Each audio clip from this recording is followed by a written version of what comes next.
మందిరంకు అలవాటు చొప్పున వస్తే దాంట్లోని మాధుర్యాన్ని మనం ఆస్వాదించలేం. కానీ ఒక ఆలోచనతో, విశ్వాసంతో దేవుని సన్నిధిలో నేను గడిపితే దేవుడు నాకు సంతోషాన్ని, సమాధానాన్ని, సమృద్ధిని, అన్నిటికంటే ముఖ్యంగా ఆయన నిత్య రాజ్యంలో వారసత్వాన్ని ఆయన మనకు అనుగ్రహిస్తాడు అనే విశ్వాసంతో మనం దేవుని సన్నిధిలోనికి అడుగుపెట్టినప్పుడు మనము నిజమైనటువంటి సన్నిధిని అనుభవిస్తూ ఉంటాం.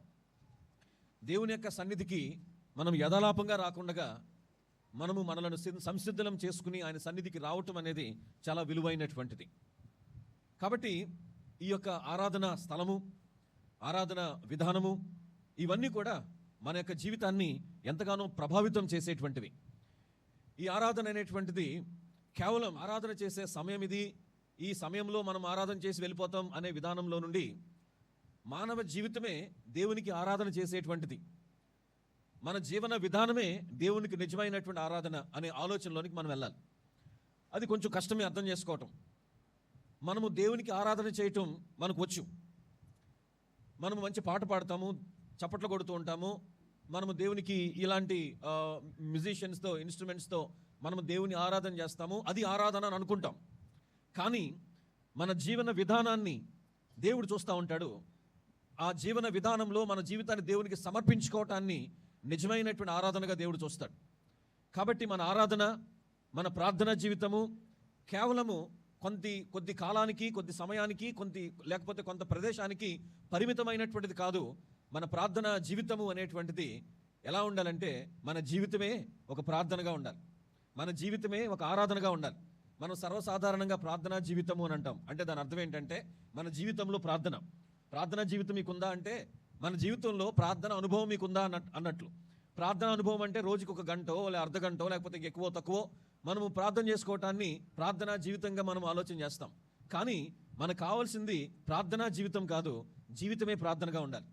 జీవితమే ప్రార్థనగా ఉండటమంటే అనునిత్యము కూడా దేవునికి మనము దగ్గరగా ఉండేటువంటి వాళ్ళముగా, అనునిత్యము కూడా దేవునితో మనము ఒక సంబంధాన్ని, బలమైన సంబంధాన్ని కలిగి ఉన్న వాళ్ళముగా, అనునిత్యము పవిత్ర హృదయముతో, పవిత్ర ఆలోచనతో, పవిత్ర తలంపులతో మనము జీవించేటువంటి వాళ్ళముగా ఉండటాన్ని ప్రార్థనా జీవితము లేదా ప్రార్థనే జీవితము అని దానికి భావంగా మనకు అనిపిస్తుంటుంది. ఆరాధన కూడా అంతే. కాబట్టి ఇలాంటి ఒక ఆధ్యాత్మిక జీవితంలో ఒక నూతనమైనటువంటి ఆలోచనలోనికి, నూతన అనుభవంలోనికి కొనసాగటం అనేది మనం ఎప్పుడు జ్ఞాపకం చేసుకోవాలి.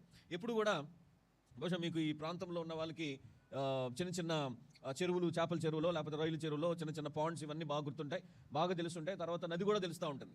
ఒక చిన్న గుంటకి నదికి ఉన్నటువంటి వ్యత్యాసం చూస్తే ఒక గుంటలో అలా నీరుని దాంట్లో పోసి అది చేపలకో, రొయ్యలకో లేదా మరొక దానికో అలా స్టోర్ చేశారు అనుకుందాం.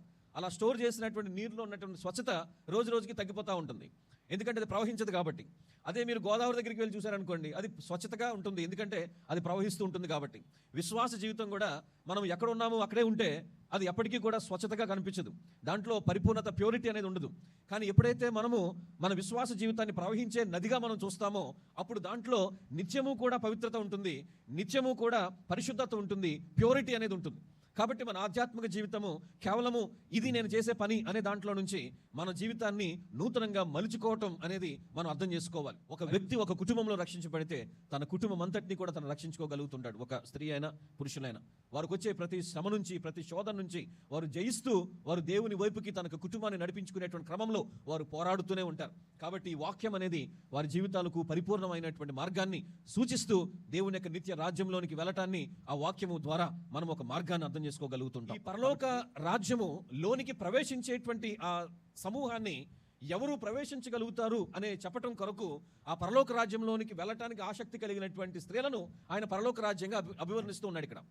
అయితే చెప్పబడిన ఈ 10 మంది కన్యకలు పరలోక రాజ్యంలో ప్రవేశించడానికి చివరికి స్థానం సంపాదించుకోలే. బహుశా యేసుక్రీస్తు ప్రభువారు అక్కడ ఉన్నటువంటి సామాజిక పరిస్థితులను బట్టి ఈ 5 కన్యకలు పెండ్లి కుమారుడు అని చెప్పడం ద్వారా ప్రజలకు సులువుగా అర్థమవుతుంది అనే ఒక ఆలోచనతో ఈ ఉపమానాన్ని ఆ రీతిగా చెప్పుంటాడు. కానీ ఇది కేవలము 10 మంది స్త్రీలకో, కన్యకలకో మాత్రమే పరిమితమైనటువంటిది కాదు. దాంట్లో పురుషులు కూడా తమను తాము ఈ ఉపమానములో చూసుకుని మా గురించి కూడా దేవుడు ఇక్కడ చెప్పి ఉన్నాడు అని ఆలోచన చేసుకోవాలి. ఈ మాటలను మాకు సంబంధించినటువంటి కావు, ఇవేవో స్త్రీలకు సంబంధించిన మీటింగ్స్లో చెప్తాం, స్త్రీల సంబంధించినటువంటి ఆ ప్రోగ్రామ్స్లో చెప్పి ఇది వాళ్ళకి మాత్రమే పరిమితం చేసేటువంటిది కాదు. ఎవరైతే దేవుని యొక్క రాజ్యంలోనికి ప్రవేశించడానికి ఇష్టపడుతున్నారో, ఎవరికైతే ఆశ ఉందో వారందరూ కూడా దివిటీలు పట్టుకుని వెళ్ళటానికి సిద్ధంగా ఉన్నటువంటి సమాజంగా వాళ్ళు ఉన్నారు. అయితే వీరిలో 5 బుద్ధి కలిగినటువంటి వారు, 5 బుద్ధి లేనటువంటి వారిని అక్కడ క్లాసిఫై చేసి ఇద్దరిని విభజించి అక్కడే మనకి చెప్పాడు. ఆ 5 ఎవరు, బుద్ధి కలిగినటువంటి వారు ఎవరు, బుద్ధి లేనటువంటి వారు ఎవరు అనే ఒక ఆలోచన, దాన్ని ఎలాగ ఆయన డిఫైన్ చేశాడు, వారికి బుద్ధి ఉంది వీరికి లేదు అని ఏ విధంగా చెప్పాడు, ఏ కొలమానంతో చెప్పాడు అనేది తర్వాత వచనాలలో మనకు అర్థమవుతూ ఉంటుంది. బుద్ధి లేనటువంటి వారు తమ దివిటీలు పట్టుకుని తమతో కూడా నూనెను తీసుకొని పోలేదు. సో ఇక్కడ వాళ్ళని ఎలా డిఫైన్ చేశాడంటే, బుద్ధి లేనటువంటి వాళ్ళు ఎలా ఉంటారు, వారి యొక్క దివిటీలు ఆరిపోకుండా కావలసినంత నూనెను వారితో పాటు తీసుకువెళ్లకుండా ఉన్నారు. వారి యొక్క జీవితము వెలిగించబడవలసినటువంటి జీవితం అయితే వెలిగించబడటానికి అవసరమైనటువంటి వనరులను క్యారీ చేయకుండా, వారితో పాటు తీసుకుని వెళ్లకుండా, వారు మేము కూడా దేవునికి రాజ్యంలోనికి వెళ్ళాలి, పరలోక రాజ్యంలోనికి అనే ఒక ఆశతో వాళ్ళు ప్రయత్నం చేస్తున్నారే తప్ప దానికి కావలసినటువంటి వాటిని వారు సమీకరించుకోలేకపోతా ఉన్నారు. అది మనం అక్కడ జ్ఞాపకం చేసుకోవాల్సినటువంటిది. బుద్ధి కలిగినటువంటి వారు తమ దివిటీలతో కూడా సిద్ధలో నూనె తీసుకొని పోయిరి. కాబట్టి ఈ యొక్క 5 బుద్ధి కలిగినటువంటి వారిని ఎలా అభివర్ణించాడు అని అంటే, వారి యొక్క నూనె అంటే వారి యొక్క దీపం ఆరిపోకుండా, ఆ దీపం ఆరిపోకుండా కావలసినంత నూనెను వారు తీసుకుని బయలుదేరినటువంటి వారుగా ఈ బుద్ధి కలిగినటువంటి వారు ఉన్నారు. అయితే పెండ్లి కుమారుడు మనకు అనుకున్నటువంటి సమయానికి వచ్చేటువంటి వారు కాదు. కాబట్టి మనం ఏదో ఆలోచన చేస్తా ఎక్కడో ఏదో జరిగిందని అంటే మన యొక్క విశ్వాసము ఎలా మారిపోతూ ఉంటుంది, ఎలా బలహీనపడుతుందో కూడా మనం తెలుసుకోవాలి. మనం దేవునిలో ఎదుగుతున్నాము, వాక్యము ఆధారంగా మనం జీవిస్తున్నాము అని అనుకుంటాం. కానీ ఎక్కడో ఏదో ఒక తుఫాను జరిగి, లేకపోతే ఎక్కడో ఏదో ప్రమాదం జరిగి, ఒక అగ్ని ప్రమాదం జరిగో, లేకపోతే ఇంకా ఏదో ప్రమాదం జరిగి కొన్ని వేల సంఖ్యలోనో 100ల సంఖ్యలోనో చనిపోతే ప్రజలు, మనం ఇక్కడేమనుకుంటామంటే దేవుడు అక్కడ వాళ్ళని శిక్షించాడు అని మనం, లేదా దేవుని రాజ్యము లేకపోతే పరలోక రాజ్యం లేదంటే రెండవ రాకడ ఇవన్నీ రాబోతున్నాయి అని మనం అనుకుంటూ ఉంటాం. ఈ ప్రమాదాలు కానీ, సృష్టికి సంబంధించినటువంటి ప్రమాదాలు కానీ, అగ్ని ప్రమాదాలు కానీ, యాక్సిడెంట్స్ కానీ, ఇవన్నీ కూడా సృష్టి ఆరంభం నుంచి జరుగుతూ ఉన్నటువంటివే. దేవుడు తన కోపాన్ని, తన ఉగ్రతను, తన ప్రజలను చంపి ఆయన చూపించేటువంటి దేవుడు అయితే ఇప్పుడు కాదు. మనం విశ్వసిస్తున్నటువంటి దేవుడు, ఆయన మన కొరకు తన ప్రాణం పెట్టి సిలువ మీద మరణించినటువంటి దేవుడు ప్రజలను చంపేస్తే వీళ్ళలోని మార్పు కలుగుతుంది అని ఒక ఆలోచనతో ఇప్పుడు చంపుకుంటూ వెళ్తున్నాడు అని అంటే, నేను విశ్వసించే దేవుడు ఆయన ఆ ఆలోచనతో ఉండడని నా నమ్మకం. ఎందుకంటే ఆయన మన కొరకు ప్రాణం పెట్టినటువంటి దేవుడు.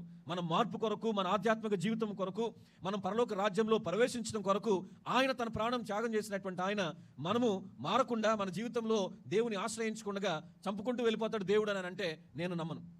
కాబట్టి మనం జ్ఞాపకం చేసుకోవాల్సినటువంటి సత్యం ఏంటంటే, ఇక్కడ దేవుని యొక్క రాజ్యము లేదా దేవుని యొక్క రాకడ ఆయన నిర్ణయం చొప్పున జరుగుతుంది అని చెప్పటం కొరకు ఆయన ఇక్కడ ఆలస్యం చేశాను అని యేసుక్రీస్తు ప్రభువారు తానే చెప్పినటువంటి మాట.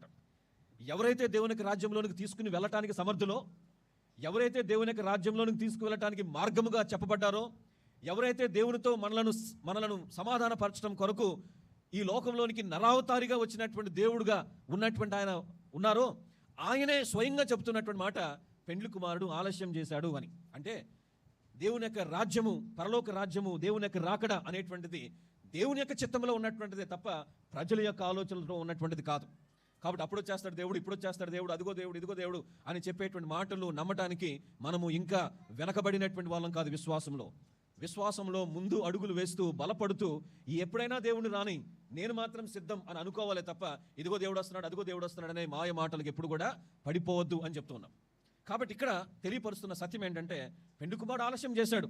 పెండ్లి కుమారుడు ఆలస్యం చేయగా వారందరూ కొనికి నిద్రించుచుండిరి. ఆ ఒక్క లైన్ చాలు మనలను మనం ఒకసారి మేలుకొల్పుకోవటానికి. పెండ్లి కుమారుడు ఆలస్యం చేస్తే ప్రజలు ఏం చేశారు? నిద్రపోయారు. అంటే సిద్ధపాటు లేకుండా పోయింది, ఎదురు చూసే పరిస్థితి లేకుండా పోయింది. కాబట్టి దేవుడు వస్తాడు అని అనుకుని మనము దేవుణ్ణి కొరకు ఉండవలసినటువంటి సిద్ధపాటు లేకుండా నిద్రపోతున్నటువంటి సమాజంగా మనకి ఈ 10 మంది కనపడుతున్నారు. దీంట్లో 5 బుద్ధి లేని వారు, 5 బుద్ధి కలిగినటువంటి వారు కూడా ఉన్నారు. అయితే వ్యత్యాసం ఏంటంటే, బుద్ధి కలిగినటువంటి వాళ్ళు నూనె ఆరిపోకుండా కావలసినవి సిద్ధపరచుకున్నారు. బుద్ధి లేని వాళ్ళు ఏమి సిద్ధపరచుకోకుండా కేవలము దీపంతో వాళ్ళు బయలుదేరారు. అర్ధరాత్రి వేళ ఇదిగో పెండ్లి కుమారుడు, అతను ఎదుర్కొన్న రండి అని కేక వినబడను. కాబట్టి దేవుని యొక్క రాజ్యంను గురించినటువంటి ఒక సందేశము ఆ కాలంలో అనుకోని పరిస్థితుల్లో వీరందరూ కొనికి నిద్రిస్తూ ఉండగా, వీరు మేల్కొని ఎదురు చూస్తున్నప్పుడు కాకుండా ఇక వస్తాడులే అని ఎవరి పనుల్లో వారు ఉన్నట్లుగా ఈ సమాజము, ఈ ప్రపంచము వారి యొక్క మార్గంలో, వారి యొక్క దారుల్లో, వారి యొక్క పనుల్లో మునిగిపోయినప్పుడు హఠాత్తుగా ఒక శబ్దం వినిపిస్తూ ఉంది. ఆ హఠాత్తుగా వినిపించేటువంటి శబ్దమే గూర్చి చెప్పడం కొరకు అర్ధరాత్రి వేళ అని చెప్తున్నాడు ఆయన. అంటే హఠాత్తుగా జరిగేటువంటిది. ప్రజలు కోరుకుంటే, ప్రజలు అనుకుంటే ఈ రోజున వస్తాడని ఒక ప్రకటన, ఒక ప్రవచనం, ఒక ఆయన అక్కడ వస్తాడని ఇంకొక ప్రవచనం, ఇంకొక ఆయన, ఇలా చెప్పుకుంటూ వెళ్ళేటువంటి వాళ్ళు అబద్ధ ప్రవచనాలు చెప్పేవాళ్ళే తప్ప నిజమైనటువంటి వాక్యానుసారంగా చెప్పే ప్రవచనాలు అవి కావు. దేవుడు చెప్పేది ఏంటంటే ఇక్కడ అర్ధరాత్రి వేళ అని చెప్తున్నాడు. ఎందుకనంటే ఎనీ టైం మనం సిద్ధపాటులో లేకుండా మనం కునుకు తీస్తున్నప్పుడు, మన పనుల్లో మనము, మన కుటుంబ జీవితాల్లోనో, ఉద్యోగ జీవితాల్లోనో, ఇంకా ఇతర జీవితాల్లోనో మనము మునిగిపోయినప్పుడు మనకు తెలియకుండా ఉన్న సమయంలో దేవుడు హఠాత్తుగా వస్తాడని చెప్పడానికి అర్ధరాత్రి వేళ అనేటువంటి మాటను అక్కడ ఉపమానంగా మనకు చెప్తూ ఉన్నాడు ఆయన. పెండ్లి కుమారుడు అతను ఎదుర్కొన్న రండి అని కేక వినబడను. అప్పుడు ఆ కన్యకలందరూ లేచి తమ దివిటీలను చక్కపరిచిరి. కాబట్టి వాళ్ళని వాళ్ళు సిద్ధపరచుకుంటూ ఉన్నారు. దివిటీలు చక్కపెట్టుకోవడం అంటే వారి యొక్క జీవితాన్ని చక్కపెట్టుకుంటా ఉన్నారు. అంటే దేవుని యొక్క రాజ్యం వస్తుంది, పెండ్లి కుమారుడు వస్తున్నాడు, మనల్ని మనం సిద్ధపరచుకుందాం అని అప్పటికప్పుడు పడుకున్నటువంటి వాళ్ళు లేచి వాళ్ళని వాళ్ళు చక్కపెట్టుకుంటూ ఉన్నారు, సిద్ధపడుతూ ఉన్నారు.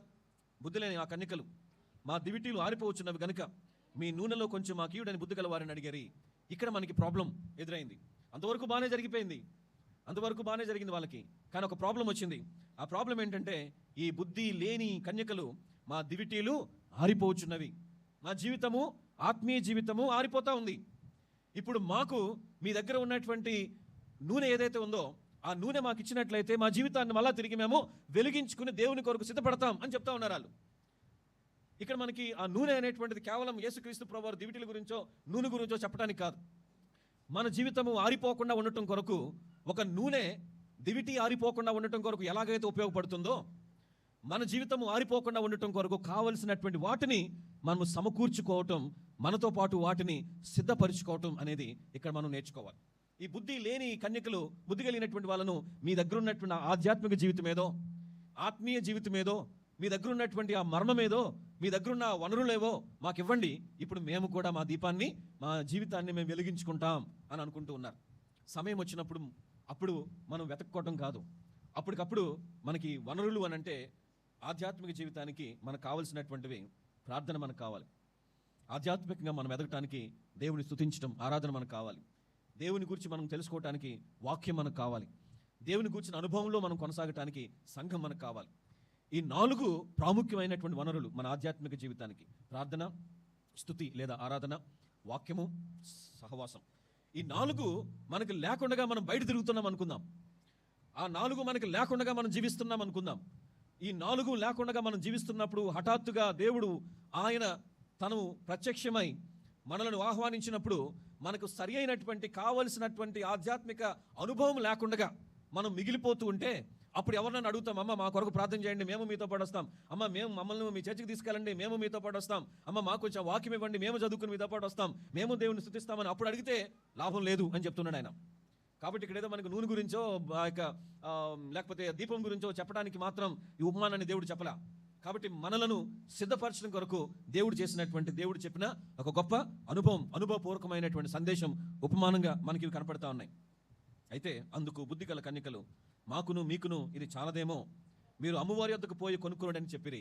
కాబట్టి ఇప్పుడు మా దగ్గరున్న ఈ ప్రార్థన, ఆధ్యాత్మిక జీవితము మమ్మలను దేవుని వైపుకు నడిపించిన కొరకు మేము సిద్ధపడుతున్నాం. ఎందుకంటే ఇప్పటివరకు పడుకుని ఉన్నాం, కానీ కొద్ది గొప్ప మాకు కొంత విశ్వాసం ఉంది, వాక్యం ఉంది, ప్రార్థన అనుభవం ఉంది, లేదా సంఘంతో సహవాసం ఉంది. కాబట్టి మేము వెళ్ళగలుగుతాం. కానీ మేము మీకు పంచుకోగలిగేంత పెద్ద విశ్వాసం కాదు.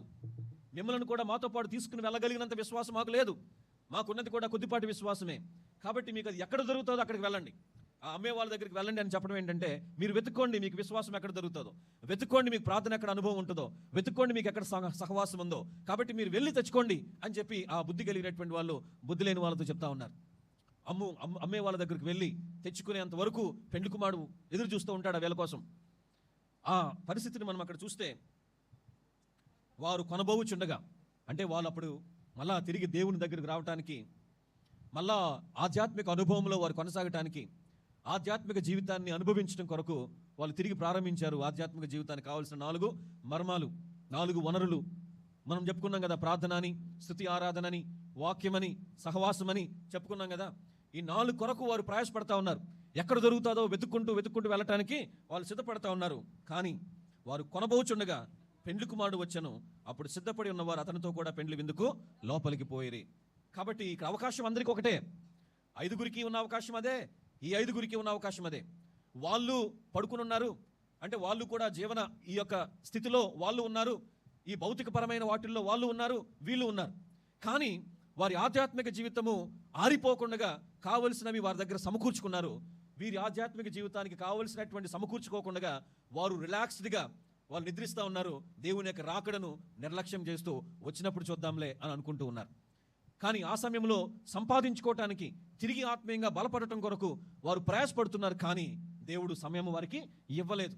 ఇచ్చిన సమయాన్ని దుర్వినియోగం చేసుకున్నారు. కాబట్టి ఇక అప్పుడు దేవుడు వారి కొరకు ఎదురు చూసేటువంటి వాడిగా మనకి ఆయన కనపడట్లా.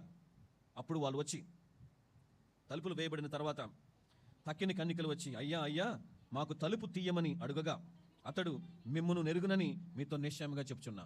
మరి వాళ్ళ దీపంతోనే వచ్చారు. వాళ్ళు వెలిగింపబడుతున్నటువంటి వారుగానే వాళ్ళు ఉన్నారు. కానీ ఇక్కడేమంటాడంటే, మీరు ఎవరో నాకు తెలియదు. అప్పుడు మీరు చెప్పొచ్చు, మేము కూడా దేవుని ఆలయానికి వచ్చే వాళ్ళమే అని. అంటే నాకు తెలియదు, ఎందుకంటే మీకు కావాల్సినంత అనుభవం లేదు సంఘంలో, మేము కూడా ప్రార్థన చేసేటువంటి వాళ్ళమే అని అని మనం చెప్పొచ్చు. అప్పుడు అంటాడు ఆయన, మీరు ప్రార్థన జీవితము నాకు కనపడలా, మేము కూడా స్తుతి చేసామనంటే నాకు వినపడలా, మేము కూడా దేవుని యొక్క వాక్యం చదివామంటే నేను చూడలా, కాబట్టి మీరు ఎవరో నాకు తెలియదు అని అంటాడు.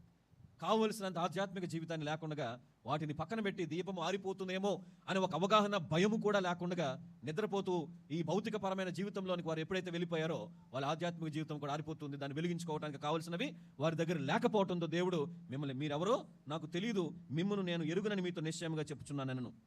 ఆ దినమైనను గడియైనను మీకు తెలియదు గనుక మెలకుగా ఉండండి. బి వాచ్ఫుల్, మీరు మెలకుగా ఉండండి. ఆ ధనం ఏదో మనకు తెలియదు కాబట్టి మనం ఆధ్యాత్మిక జీవితంలో మన దీపము ఆరిపోకుండా కావలసినవి సమకూర్చుకుంటూ మనము దేవుని కొరకు ఎదురు చూసేటువంటి వాళ్ళముగా దేవుని యొక్క నిత్య రాజ్యంలోనికి, పరలోక రాజ్యంలోనికి మనం ప్రవేశించేటువంటి వాళ్ళముగా మనము సంసిద్ధులం చేసుకునేటువంటి వాళ్ళముగా ఉండటాన్ని మనం జ్ఞాపకం చేసుకోవాలి. దేవుడు మనకి ఆ భాగ్యమును, ఆ అవకాశాన్ని ఇస్తూ ఉన్నాడు. దానిని మనం కాపాడుకోవాలి. కాబట్టి ప్రియమైన దేవుని సంగమ, మనకి ఆధ్యాత్మిక జీవితానికి కావలసినటువంటి వాటిని దేవుడు పుష్కలంగా మనకిచ్చాడు. మనకి పుష్కలంగా ఉన్నాయి. శ్రమపడేటువంటి వాళ్ళు మనం ఇక్కడ సుఖంగా దేవుని సేవలో, ఆరాధనలో మనం ఉండటానికి మన చుట్టూ కష్టపడేటువంటి వాళ్ళు మీకు తెలియదు. ఒక ఆలయం నిర్మించబడాలన్నా, ఒక సంఘం కట్టాలన్నా ఎంత భయంకరమైనటువంటి పరిస్థితులు బయట ఎదురవుతున్నాయో అది ఆ పనిలో ఉన్న వాళ్ళకి మాత్రమే తెలుసు. ఈ దేవుని యొక్క వాక్యం మన చేతుల్లోనికి రావటానికి పనిచేసినటువంటి, ప్రాణాలు అర్పించినటువంటి మిషనరీసే కావచ్చు, ఇప్పుడు పనిచేస్తున్నటువంటి సంస్థలు, వ్యక్తులే కావచ్చు, వారు పడేటువంటి ప్రయాస మనకు తెలియదు, మన వరకు రాదు. మనం కేవలం బైబిలే మన చేతులు ఉందని అనుకుంటాం. కాబట్టి మన చుట్టూ ఉన్నటువంటి ఆధ్యాత్మిక జీవనం విధానంలో ఎవరు ఎంతగా మన కొరకు కాంట్రిబ్యూట్ చేశారో, ఎంతగా సాక్రిఫైస్ చేశారో అవి మనకు తెలియదు. కానీ మనం చాలా సౌకర్యంగా దేవుని సన్నిధిలో కూర్చుని ఆరాధన చేసుకునే పరిస్థితులు మాత్రం మనకి దేవుడు కల్పించున్నాడు. వేరే వాళ్ళు దాని కొరకు ప్రయాసపడుతూ ఉంటాయి. కానీ మనం దానిని నిర్లక్ష్యం చేయకుండా మనం ఎదిగి ఫలించి ఆశీర్వదించబడాలని నేను కోరుతూ నాకు ఈ అవకాశం ఇచ్చినటువంటి పాస్టర్ ఎజ్రా గారికి మరొకసారి నేను నా యొక్క ధన్యవాదాలు తెలియపరుచుకుంటూ, బైబిల్ సొసైటీ మినిస్ట్రీని మీరు సపోర్ట్ చేస్తారని, ఇక ముందున్న కాలంలో కూడా ఈ సేవను మీరు మీ యొక్క సహాయము, సహకారాన్ని అందిస్తూ బలపరుస్తారని నేను కోరుతూ ఈ మాటలు ముగిస్తున్న. దేవుడి మాటలు దీవించును గాక. ఆమేన్.